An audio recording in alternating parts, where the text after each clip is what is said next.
Hello student, कैसे हैं आप सभी। आई होप कि आपकी टेट एग्जाम की तैयारी बहुत अच्छे से चल रही होगी और आपने जितनी भी थ्योरी पढ़ी है उन्हें अच्छे से रिवाइज करते रहिए। और आज हम देखेंगे कि अधिगम के नियम क्या हैं। ठीक है, हमने अभी तक सिद्धांत पढ़े हैं, अब हम नियम देखेंगे। अधिगम के नियम, लॉ ऑफ लर्निंग के प्रतिपादक कौन है? तो लॉ ऑफ लर्निंग के प्रतिपादक है थॉर्नडाइक, जो कि एक अमेरिका के मनोवैज्ञानिक थे।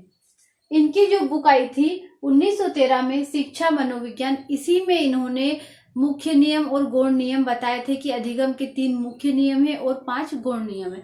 तो आज हम देखेंगे कि अधिगम के जो 3 मुख्य नियम है उनके बारे में हम पढ़ेंगे। तो डायरेक्ट या तो नाम पूछ लिया जाता है एग्जाम में, या फिर उसका जो उसके अन्य नाम है उनसे भी क्वेश्चन आ जाता है, या फिर जो एग्जाम्पल होता है उसके भी क्वेश्चन अधिकतर आते हैं। और अधिकांशतः एग्जाम्पल ही दिया जाता है वहां पर कि ये कौन से नियम का उदाहरण है। ठीक है, तो हम देखते हैं अधिगम के 3 मुख्य नियम, जिनके प्रतिपादक थॉर्नडाइक थे, जो कि एक अमेरिका के मनोवैज्ञानिक थे।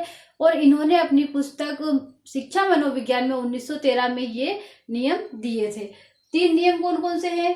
तत्परता का नियम, अभ्यास का नियम और प्रसन्नता और दुख का नियम। तो तत्परता का जो नियम है उसके अन्य नाम भी है। तत्परता के नियम के अन्य नाम क्या है? मानसिक तैयारी का नियम। तो मानसिक तैयारी का नियम, इस नियम को किस मनोवैज्ञानिक ने दिया था? वुडवर्थ ने तत्परता के नियम को मानसिक तैयारी का नियम भी बताया था। और इसके अन्य नाम क्या है? लॉ ऑफ रेडीनेस और रुचि का नियम। अब यहाँ पर शब्दों से ही हमें पता लग रहा है कि इस नियम में क्या बताया गया है। इस नियम में बताया गया है कि तत्परता के बारे में, मानसिक तैयारी के बारे में, रुचि के बारे में। एक विद्यार्थी हो, एक व्यक्ति हो या पशु हो, कोई भी हो, उसे किस तरह से सिखाया जा सकता है? यदि वह स्वयं उस चीज के लिए तैयार होगा तभी उसे हम सिखा सकते हैं। वह मानसिक रूप से तैयार होगा, वह स्वयं तत्पर होगा, उसकी रुचि होगी, उसका इंटरेस्ट होगा उस काम में, तभी हम उससे वह काम करवा सकते हैं। चाहे पशु हो, मनुष्य हो या विद्यार्थी हो, कोई भी हो। तो एग्जाम्पल इसी तरह से दिया जाता है, जो एग्जाम में क्वेश्चन पूछा जाता है कि एक बालक है जिसे आप विद्यालय ले जा रहे हैं, तो उसे क्या आप सिखा सकते हैं? नहीं। यदि वो स्वयं तत्पर होगा, वो मानसिक रूप से तैयार होगा या फिर उसकी उसमें रुचि होगी, तभी हम उसे सिखा सकते हैं। कोई पशु है, उसे आप पानी के स्रोत के पास ले जा सकते हैं, लेकिन उसे पानी पीने के लिए बाध्य नहीं कर सकते। क्यों? क्योंकि उसे वह तत्पर होगा, उसकी रुचि होगी या वह मानसिक रूप से तैयार होगा, तभी वह पानी पिएगा। हमारे कहने से पानी वह नहीं पिएगा। तो यही जो है तत्परता का नियम है।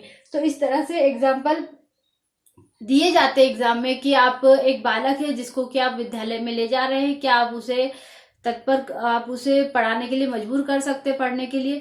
तो जी नहीं, क्योंकि ये नियम बता रहा है कि वह मानसिक रूप से जब तक तैयार नहीं होगा, उसमें रुचि नहीं होगी, तब तक हम उसे कुछ भी नहीं सिखा सकते।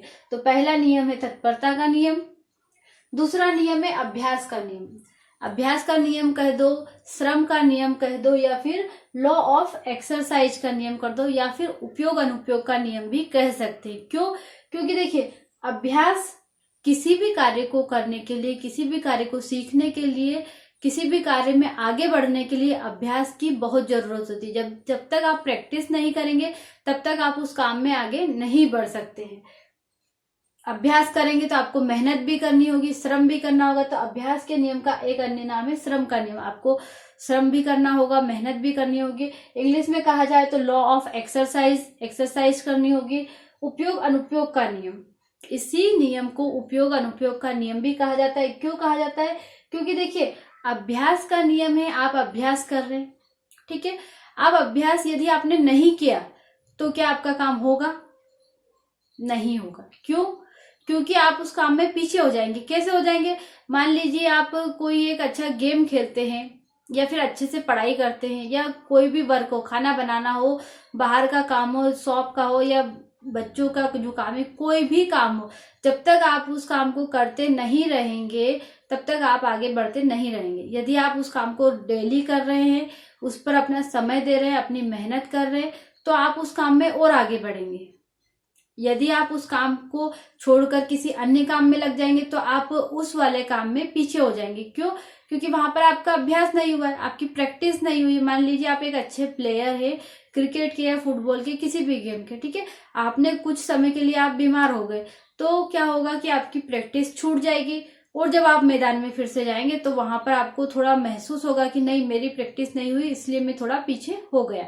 तो इसे कहा जाएगा अभ्यास का नियम, श्रम का नियम, लॉ ऑफ एक्सरसाइज या उपयोग अनुपयोग का नियम। तो एग्जाम्पल आपके सामने है। बालक पहले कक्षा में प्रथम आता था लेकिन खेलों के आकर्षण के कारण कक्षा में पिछड़ रहा है। यह कौन सा नियम बताता है? यह अभ्यास का नियम बता रहा है कि पहले वह कक्षा में प्रथम आता था लेकिन अब क्या हुआ, वह खेल के मैदान में ज्यादा समय बिता रहा है या खेलों में उसकी रुचि ज्यादा है तो वह जो है पढ़ाई में पीछे हो रहा है। तो ये कौन सा नियम हो गया? उपयोग अनुपयोग का या अभ्यास का नियम। ठीक है। इसका तीसरा नियम जो था वो ये था प्रसन्नता या दुख का नियम।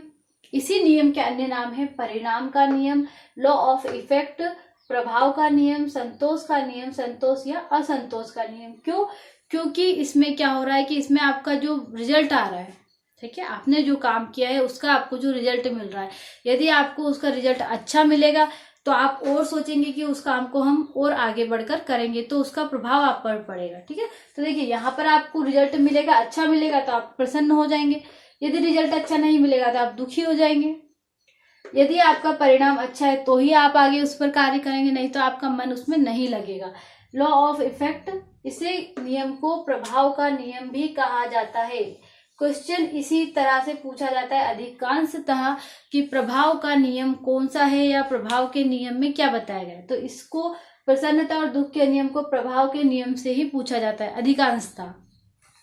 असंतोष या संतोष का नियम, यदि आपका रिजल्ट अच्छा है तो आप संतुष्ट है उस चीज के लिए, यदि रिजल्ट अच्छा नहीं है तो असंतुष्ट है।